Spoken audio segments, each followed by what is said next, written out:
What if I told you that two people could earn the exact same salary, live in the same neighborhood, shop at the same stores, and yet 20 years later, one of them is completely broke while the other one has built genuine wealth? Same income, same opportunities, completely different outcomes. That difference has almost nothing to do with luck, and everything to do with something most schools never bothered to teach you.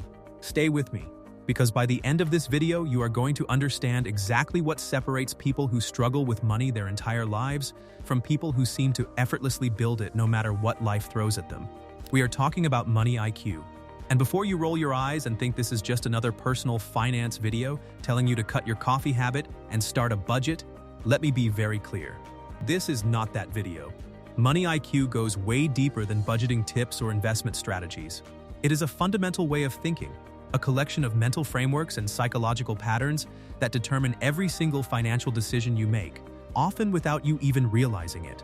And here is the uncomfortable truth. Most people walking around right now have a dangerously low money IQ, not because they are unintelligent, but because the system they grew up in never gave them the tools to think differently about money. Think about your own education for a second. You probably spent years learning algebra, memorizing historical dates, dissecting poems, and maybe even learning how to play a recorder in music class.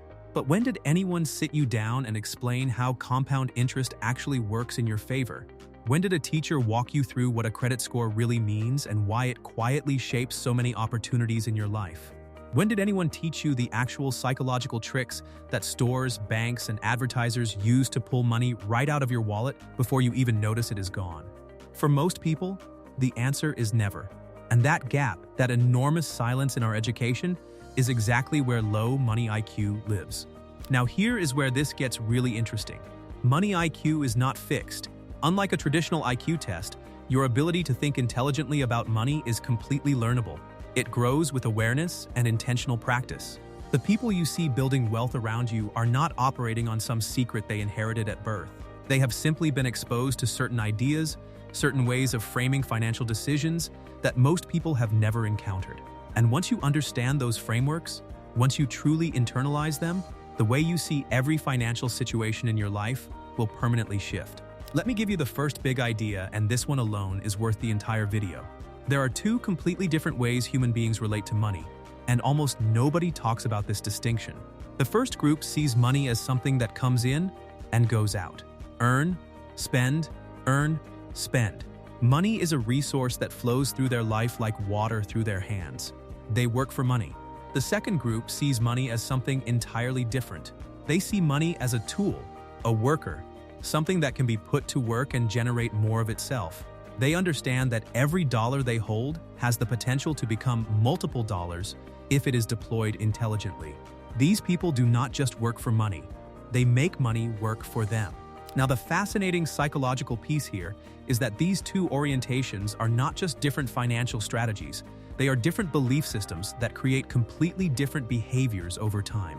The first group tends to celebrate income and spend freely when things are good, then scramble when things get tough. The second group tends to think about every financial decision through a lens of what economists call opportunity cost. Every time they spend a dollar, somewhere in the back of their mind they are also thinking about what that dollar could have done if it had been directed differently. That awareness, that quiet background calculation, is one of the clearest signs of a high money IQ. But here is the trap that even financially aware people fall into. Knowing something intellectually and actually internalizing it at a behavioral level are two completely different things. You can understand opportunity cost as a concept and still make emotionally driven financial decisions every single day. This is where the psychology gets fascinating. Human brains are not naturally wired to think clearly about money. We evolved in environments where immediate rewards were critical for survival, which means our brains are hardwired to value things that feel good right now far more than things that will benefit us in the future. This is why saving feels so much harder than spending. Spending creates an immediate emotional reward. Saving asks you to delay that reward for some abstract future version of yourself that your brain barely even identifies with. Understanding this is not just interesting trivia, it is genuinely life-changing. Because once you know that your brain is working against your financial goals by default, you can start building systems that remove the need for constant willpower. High money IQ individuals do not succeed because they have superhuman self-control. They succeed because they design their financial lives so that good decisions happen automatically and bad ones require extra effort to make. Let me give you a concrete example of this principle in action. When you set up automatic transfers to a savings or investment account the moment your paycheck arrives, before you ever see that money sitting in your account, you completely bypass the psychological battle. The money is already working before your emotional brain even registers that it existed. This is not a new idea, but the reason it works so powerfully goes back to that understanding of your own psychology. You are not fighting your impulses. You are removing the moment of decision entirely. Now let us talk about something that almost nobody wants to discuss, but that plays a massive role in financial outcomes: social spending. The invisible pressure to spend money in order to maintain relationships, signal status, or simply avoid the awkwardness of saying no. This is one of the most financially destructive forces in modern life, and it operates almost entirely below the level of conscious awareness. How many times have you made a financial decision not because you genuinely wanted to, but because of some external social pressure, real or imagined? The vacation you could not really afford because everyone else was going. The car upgrade you felt pressure to make because your neighbor got a new one. The dinner out that was beyond your budget but you did not want to be the person who said it was too expensive.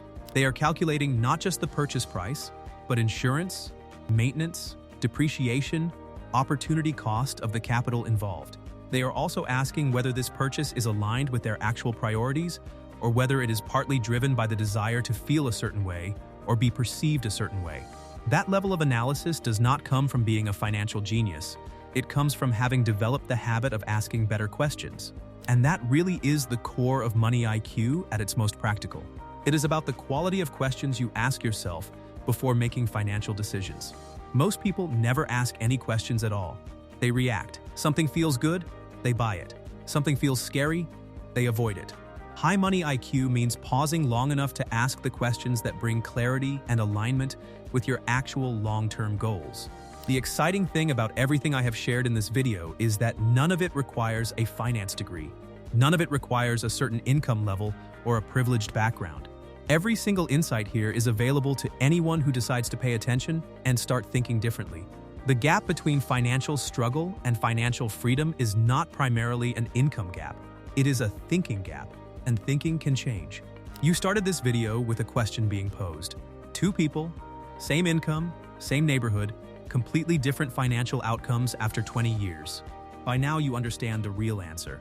One of them developed a way of thinking about money that compounded over time just as surely as their investments did. They asked better questions. They understood their own psychology. They built systems that made good decisions automatic. They examined and rewrote the stories they had been carrying about money. They calibrated risk instead of running from it. They kept asking whether their spending reflected their actual values or just their impulses and social pressures. That is money IQ.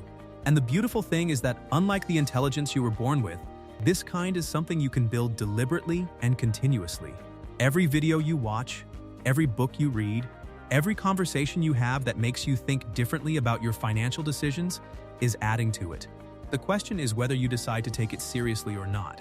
If this video opened something up for you, if it gave you a framework or a perspective that feels genuinely useful, do me a favor and hit subscribe, because this channel is entirely dedicated to building that kind of financial intelligence.